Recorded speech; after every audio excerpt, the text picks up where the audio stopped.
Social injustice and racial profiling is an ongoing problem.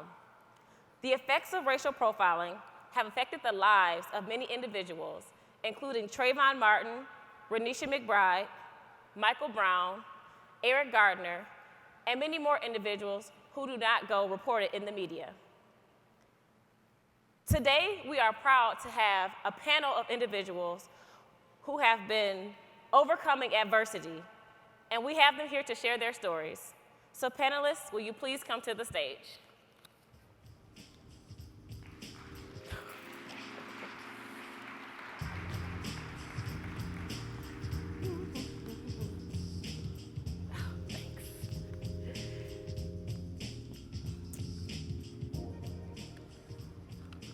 All righty. So tonight, we have on our panel Charles Belk, who is a NSBE lifetime member, producer, and president of I Will Make You a Star production. Charles.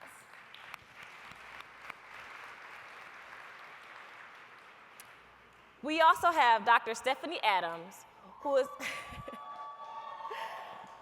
she is a department head of engineering education at Virginia Tech University in Blacksburg, Virginia. Dr. Adams.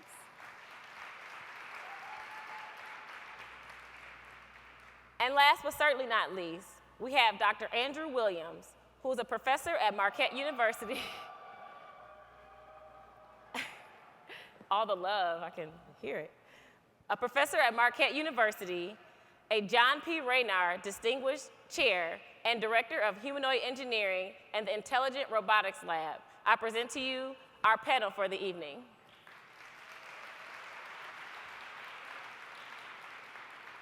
So we're going to get right into the questions for tonight, because I'm sure many of our members would like to hear from you all.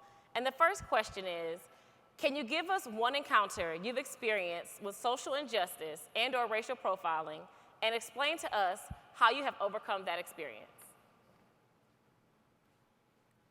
So August of last year, while walking to put some money in a meter, and I actually would have been running for a text that came in, I was asked to give my ID and sit down on a curve.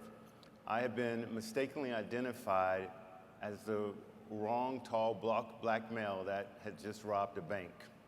I was handcuffed on a curve for about 45 minutes and then transported to a station where I was fingerprinted and photographed and locked away in a cell. I was not read my rights, I was not allowed a phone call, and I was not told that I was being held on a $100,000 bail for armed bank robbery. It was a hard task for me to overcome, and for the first week or so, I found myself just kind of wondering what was going on. But through the support of family and friends and actually social media, it helped me kind of recover myself and get back into the swing of things.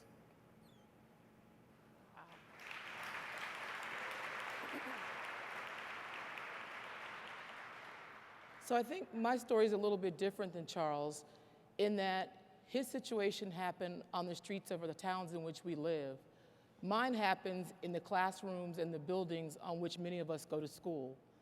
So as a professor, and one of very few black women professors, I am often thought of as the help, the janitor, the grad student who's not supposed to be there. And so my injustice comes in a place where you'd think they would know who I was and why I'm there. So I think it's a little bit different, but I think it's all real, because we're all encouraged to go to school, to do well, to attain these degrees so we can make positive contributions in the community, and yet many days that we're there, we're often mistaken for somebody that we're not.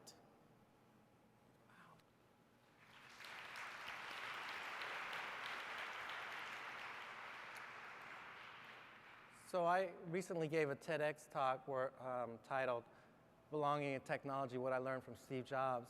And I share one of my personal experiences being followed by the police into my backyard asking if I lived there, even though I lived there for 2 years. And, but the event I want to really share is when I was the chair of computer science at Spelman College and started the Spelman robotics team called the Spellbots. We experienced racism and sexism on a global scale. When we went to Bremen, Germany to compete in RoboCup, the students were denied access into a bowling alley. And in 2009, when we tied in the championship match in RoboCup, the Japan Open in Osaka, even though we had tied Fukuoka Institute of Technology in this competition in robotics and AI, they denied us the award presentation. They didn't recognize us. And I told our students that, racism and sexism still exist not only in America but across the globe, and they need to be trailblazers and stand with courage wherever they go.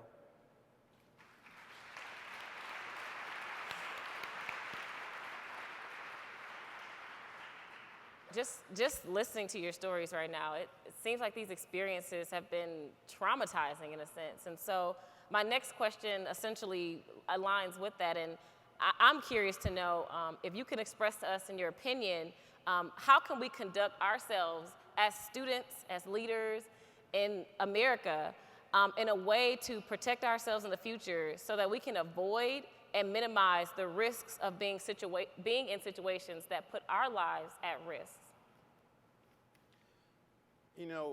My thoughts on that is that when life throws you a lemon, at least you still have your life. And so many of the names that you just heard no longer have their lives. For me, my goal that day, when I got stopped, when all my rights were taken from me, was to live to see another day. I didn't want to give them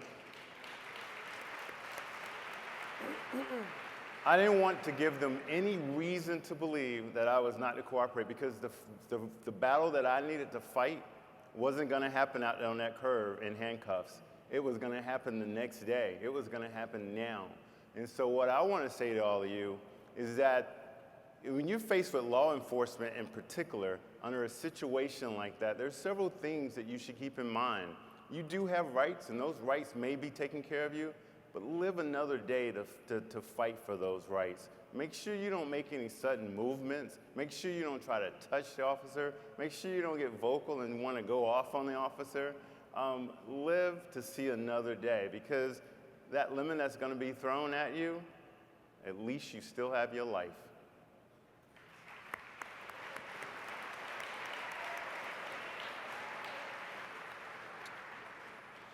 For me, I try to make sure that there are other people who look like me in the buildings in which I work.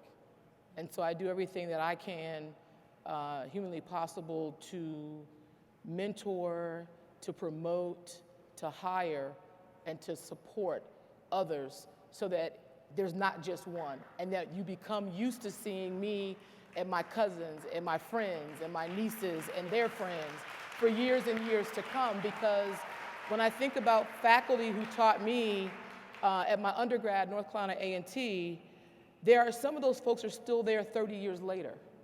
And so when you hire a faculty member, you're making an investment that will live longer than the people that are in the classroom.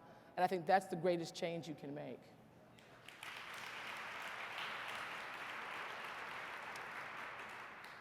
I found in my own experience, I face significant life encounters, and we all will face them throughout our life. And they become a crossroad for you to either let people put you in a box of low expectations, fear, or ignorance, or for you to believe that you can live outside that box and into the realm of unlimited possibilities, achievement, and potential. Choose rather than be put into a box by other people. Believe that you can live outside that box and do great things.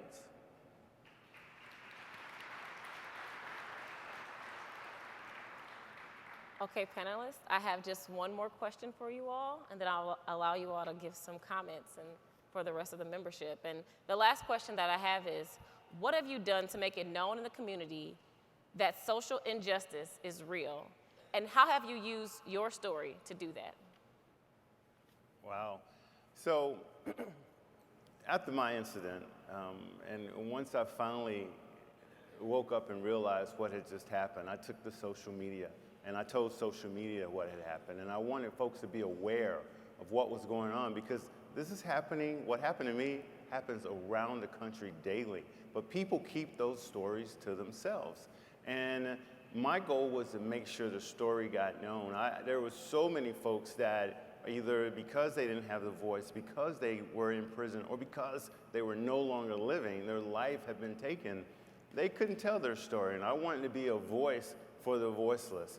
And once I did that, I then planned on what was going to be the next step. So right now, for my situation, I'm looking at 4 different aspects of it that we're doing. I started a nationwide petition at change.org under the campaign of #AutoErase.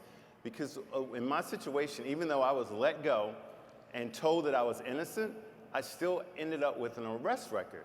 The effect of that on us with arrest records is that it holds you back from getting a job when they run that report. It will hold you back from getting a loan. It can affect you for the rest of your life. And a lot of folks don't even know that if you get arrested and never brought up on a charge and never have to go to court and released as innocent, you still have that arrest record. And it could cost you an average of $5,000 to take care of that, and up to 6 months of your life to take care of that. And all you were doing is walking down the street and got mistakenly identified and wrongfully arrested. So started this nationwide campaign, #AutoErase, that was addressed to the state attorney generals.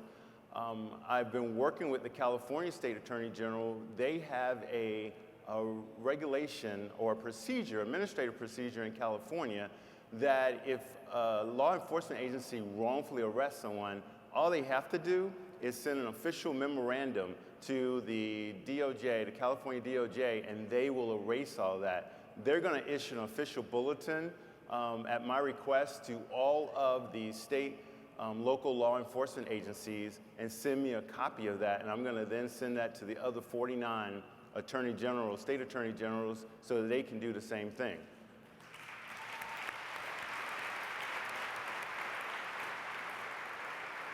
Also, under the #AutoErase campaign, we have gotten legislation sponsored in 6 states thus far that says if you were wrongfully arrested, it will no longer be your responsibility to take care of your record. The arresting law enforcement agency will have to take care of that. We have 6 states being Illinois, Pennsylvania, North Carolina, South Carolina, Arizona, Rhode Island, and then the territory of the Virgin Islands have introduced legislation that will soon become law, hopefully, that will take that burden off of you.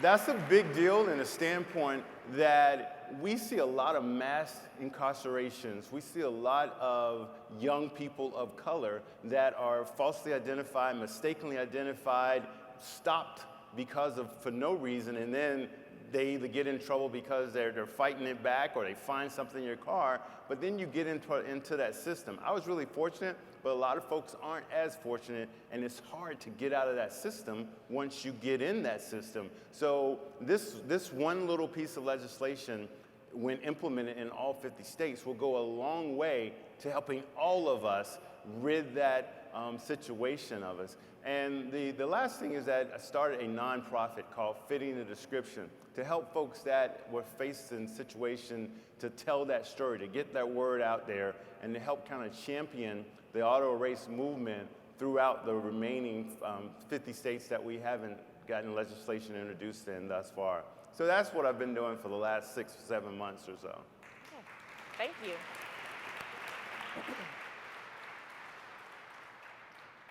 So in the U.S., there are just under 26,000 faculty of engineering around the country. And of that number, only 650-ish are African American. That's an alarming number. So when you ask me what have I been doing, I've been trying to help those who are in PhD programs, actually those who are in undergrad programs see the value of a PhD. Those who are in PhD programs, helping them to be successful to get into the academy. But then once you get there, if people are not used to seeing you, so if you think about the fact that there are 370-ish A-BET accredited universities, that means there's less than 2 black faculty per institution. And if we don't spread it around and have more, we're not going to have one at every school. So I've been working with some colleagues, one in particular at City College in New York. We wrote a proposal to National Science Foundation to do faculty development workshops around the country for all underrepresented minority faculty in the first 3 years that are getting started, to help them be successful so that they can get tenure, so that you all will have more role models that you can see in the classroom when you enter into these institutions.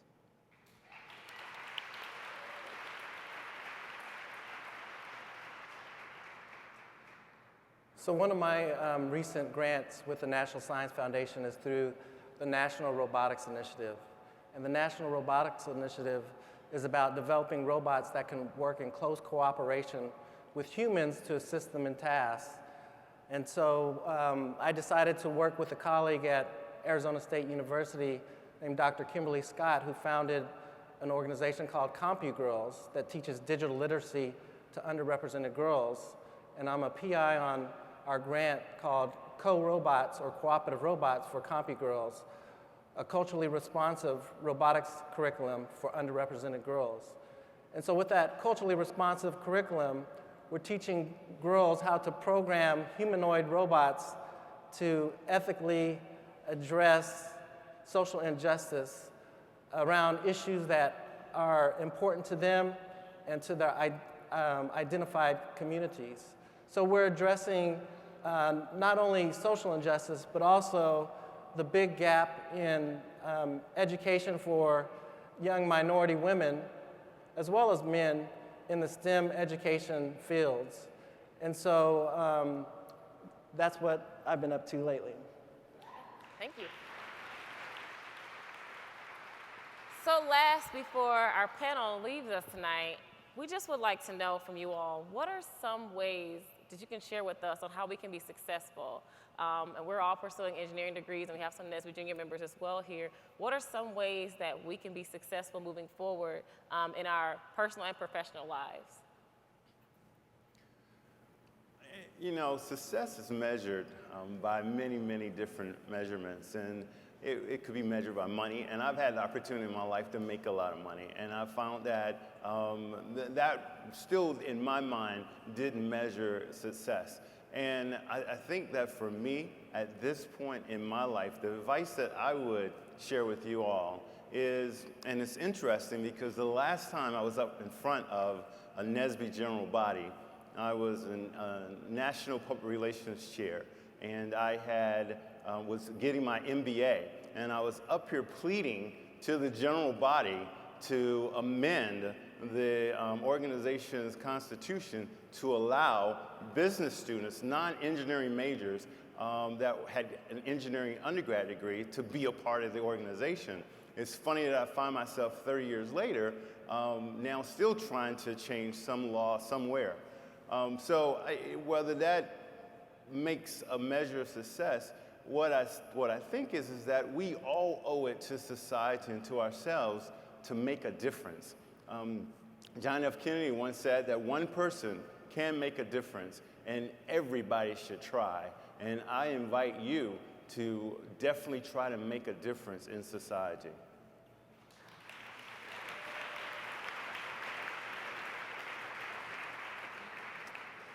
I would encourage you to always do your best. It's so easy sometimes to take the shortcut, but when you take the shortcut, you're shortchanging yourself. And so you should always just, as the mission says, strive for excellence. Excellence in all that you do. My father always told me, do your best. And if your best is a C, okay. But if your best was an A, why settle for the C?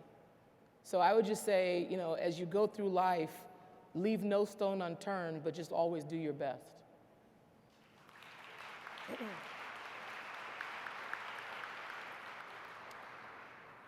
Being respectful of people of all faiths or no faith, I'd like to share a scripture and a quote that has helped me. One is, it's Joshua 1:8. This book of the law shall not depart out of thy mouth, but thou shalt meditate therein day and night, that thou mayest observe to do according to all that is written therein. for then thou shalt make thy way prosperous, and then thou shalt have good success. And then the motto is a Winston Churchill quote, and it's something that I've talked to my Spellbot students and to my students at Marquette, is success is never final, failure is seldom fatal, but it's courage that counts.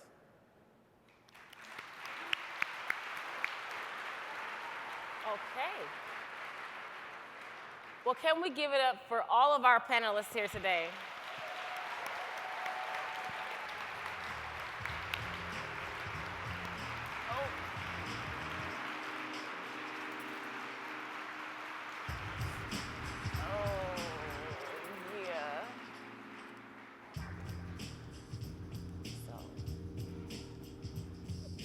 So we're going to ask our panelists to come right back up to the stage, and our national chair is actually going to join me here to recognize our panelists with a token of our appreciation as an organization. Dr. Adams.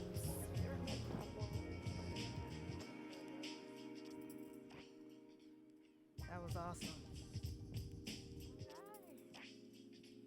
So on behalf of the National Society of Black Engineers, we would like to present a simple thank you in the form of an award for their encouraging words to Dr. Stephanie Adams, yes. Dr. Andrew Williams, and Mr. Charles Bart. Thank you.